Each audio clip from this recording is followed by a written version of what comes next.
bulan Syawal 1446 Hijriah, komunitas perempuan pegiat kemanusiaan Kapah Aceh menggelar halal bihalal di kawasan indah Pantai Rinting, Lepung, Minggu 20 April 2025, dihadiri puluhan anggota. Acara berlangsung meriah namun tetap penuh kehangatan dan nikmat.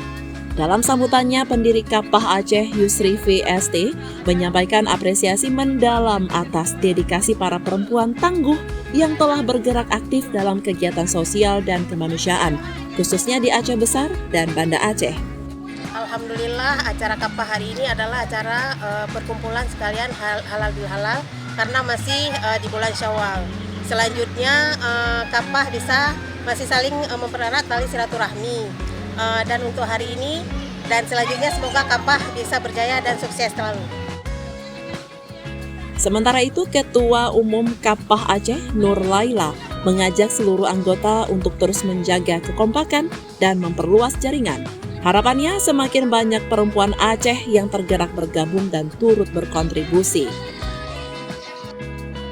Acara pun berlangsung dengan prosesi saling memaafkan, makan bersama, dan diiringi alunan musik lembut. Semua itu dibalut suasana damai di bawah rindangnya pohon cemara, ditemani nyanyian ombak Samudra Hindia.